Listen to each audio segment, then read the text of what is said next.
Watu wengi husema nimeokoka bila kujua maana ya kuokoka. Kuokoka ni kuondolewa au kuponywa kwenye matatizo ulionayo au yatakayokupata baadaye.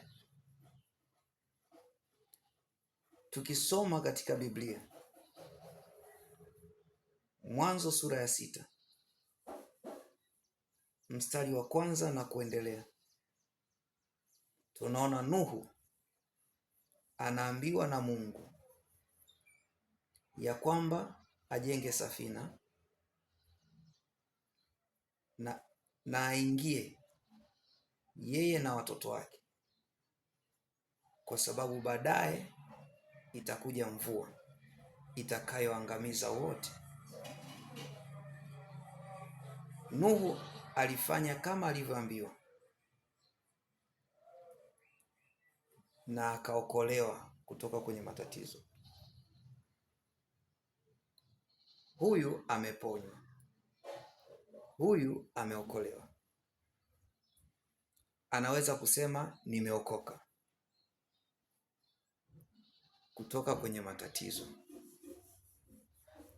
Lakini sasa leo hii tunao watu wameambukizwa kipindupindu. Kuna watu wanahitaji dawa, au wengine wanahitaji mchungaji awaombee ili wapone. Lakini kuna wengine pale pale miongoni mwao bado hawajapatwa na ugonjwa. Hawa wanahitaji kutolewa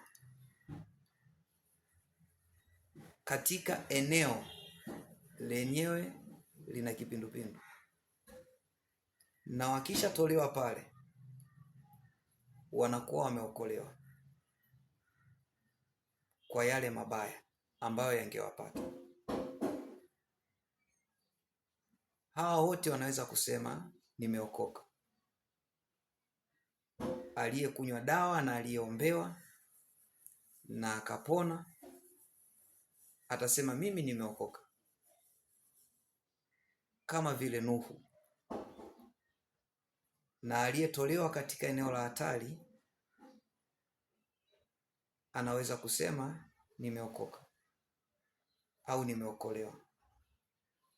Kwa maana hiyo basi, kuokoka au kuokolewa ni kuondolewa au kuponywa na matatizo ulionayo au yatakayokupata.